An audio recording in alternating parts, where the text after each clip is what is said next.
Alright, let's do this. We're going to be playing WWF Wrestlefest.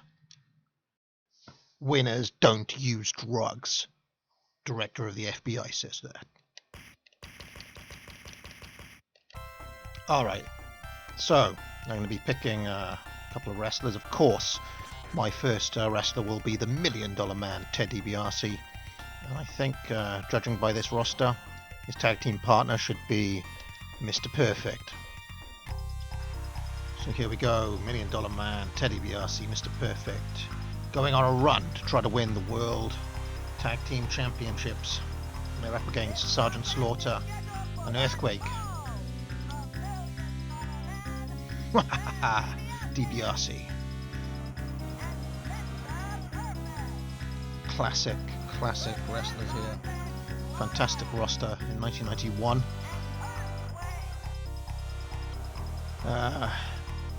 So let's have a look. DiBiase straight in with the punches. And again. It's been a bit of a knockout, drag-out brawl affair. Beautiful backbreaker. Look at that technique by DiBiase. Vertical suplex. Bringing Perfect. So, a bit of trivia about these wrestlers, I guess. Mr. Perfect, his father was Larry the Axe Hennig, who was good mates with Vern Gagne, who was famous not only for being world champion at one point, but also for starting his own promotion, the AWA, and that is where Curt Hennig got his start. Was working for Vern Gagne. They were based in the Twin Cities, Minneapolis, St. Paul, and I believe, correct me if I'm wrong, I think Curt Hennig actually had a world title run in 1987 before he finally got his big money move to the WWF, where a lot of Vern Gagne's AWA stars ended up. Ted DiBiase, he was also a second generation wrestler. His father was called Iron Mike DiBiase, although I believe DiBiase was adopted by Iron Mike. He wasn't his actual biological father, but obviously still used the DiBiase name. And Ted DiBiase, he had his start working for the Funks. He was trained by Dory Funk Jr. and Terry Funk, who ran a promotion in Amarillo. Look at that beautiful $1 Million Dream, and a win there. So DiBiase was trained by the Funks and got his start in Amarillo, Texas, in the late 70s. He did get a pretty early an early run working for Vince McMahon Sr. in the WWF promotion, as it was at the time, and he had a few appearances at Madison Square Garden. He came in as the North American champion and had a feud with Pat Patterson in 1979.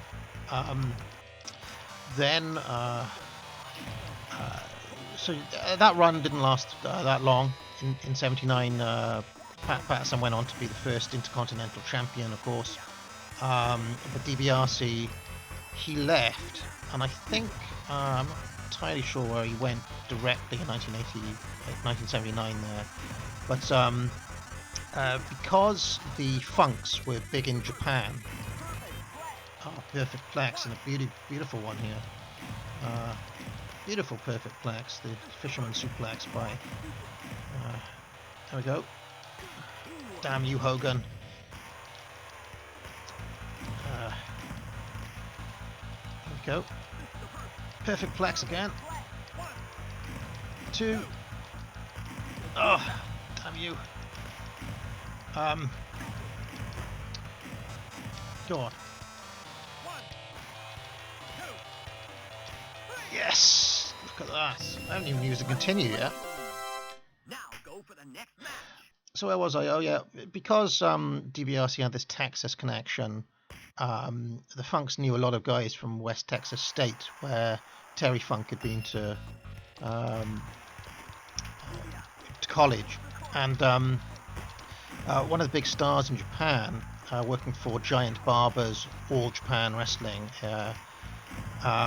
was Stan the Lariat Hansen, and in Japan they have regular tag tournaments, and DiBiase was selected to be Stan the Lariat Hansen's partner, which was Hansen was a huge star in Japan, and it was big. You get big money, selling out the Tokyo Dome and so on. So I believe DiBiase, even in the late 70s, there had an early stint in All Japan, working the tour for Barber.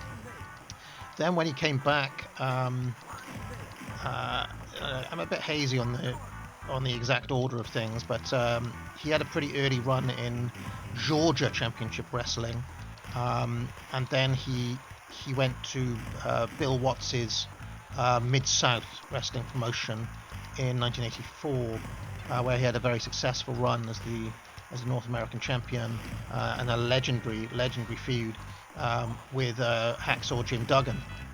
And in fact, they had a classic. DiBiase had lots of good matches in Mid-South, including against a young Magnum TA, two amazing, at least 4-star plus matches against Magnum TA, and then he had a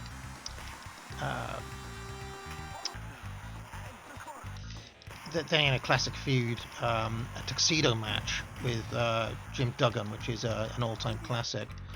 So this was kind of DiBiase's pattern for a while, working for Watts, working for Barber in Japan, and doing an occasional run in Georgia and whatnot.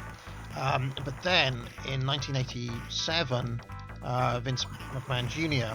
came up with the character the $1 Million Man, and of course the rest is history. He selected DiBiase to be his villain, and it was a role at which, of course, DiBiase excelled at. So yeah, that's the history of both of these guys. DiBiase retired in 1993 with a neck injury. Well, I want to say his last match was against Razor Ramon at WrestleMania. Mr. Perfect, he had kind of quite a few injuries around then as well, but he ended up going back to WCW at some point, and I want to say he was still working in the early 2000s. I remember he turned up unexpectedly at the 2001 Royal Rumble, for example. Yeah, both of them fantastic workers. Oh no! I need to concentrate here. Who are we up against? Oh no! I'm gonna have to use a continue. I used a continue. Jake Roberts had a similar kind of background to DiBiase. He worked in Georgia. He worked in Mid-South with Watts. I want to say he had an early run in Jim Crockett Promotions as well. And he was known as a great talker, Jake Roberts. He had a classic feud with DiBiase actually.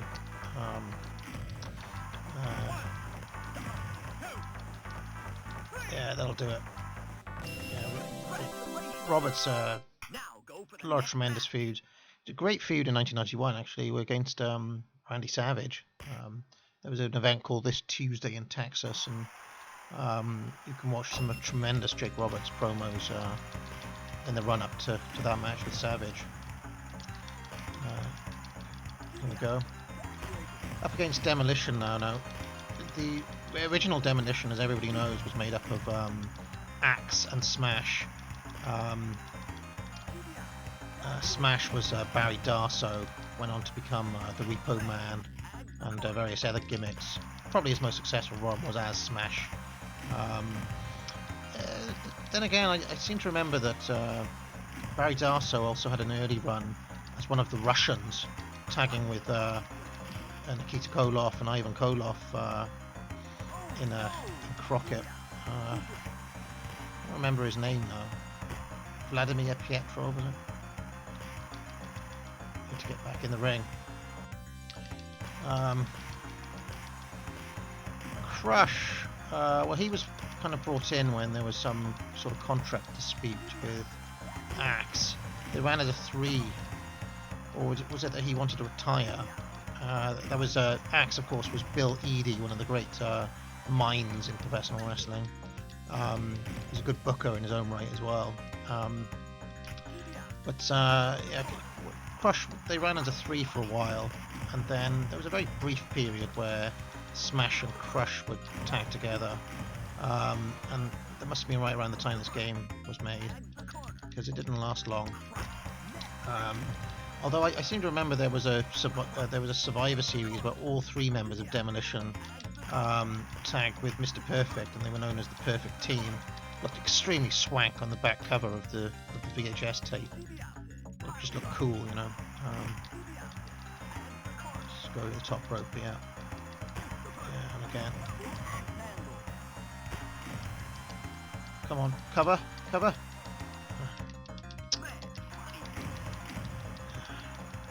Come on, this time. Perfect plex. Damn it. And again. And again. Perfect plex. Yes! Now we're going to be taking on the tag champs. Now go for the next match. Now we're going to be taking on the tag champs. This is against the Legion of Doom. We snack on danger, dine on death. You bury every double-faced dick we face. Yeah! Now the Legion of Doom were better known as the Row Warriors. They were big stars everywhere they went.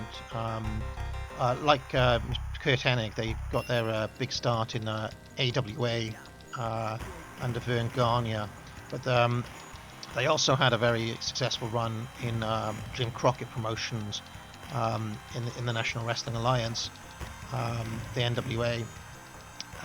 Several classic feuds against Jim Cornette and the Midnight Express, and against various other people as well.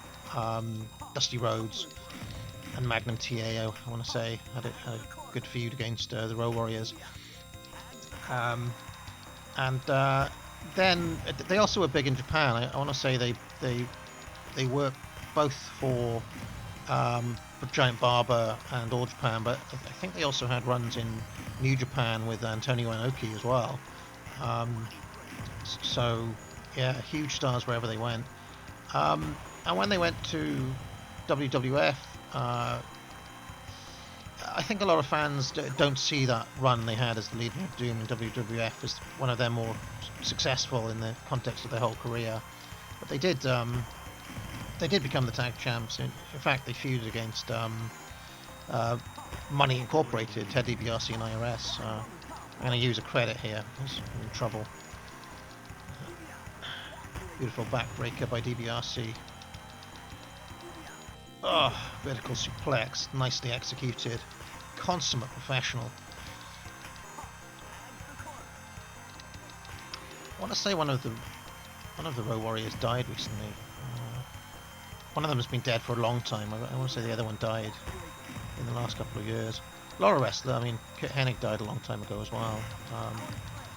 Full power slam there by Animal.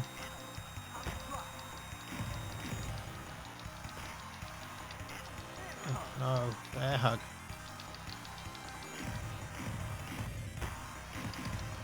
I need to get out of dodge here. It's going badly. It's going very badly. Oh no. I need to tag out badly. It's going really wrong.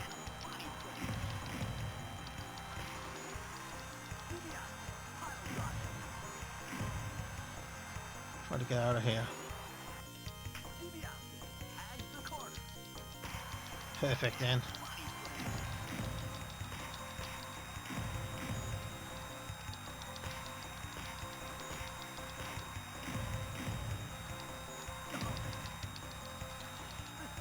Oh, perfect plex. Come on. This'll do it.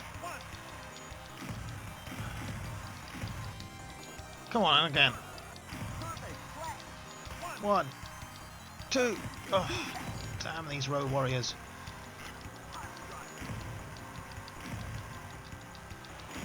Come on, and again. Perfect plex again. No, back suplex. Sleeper hold.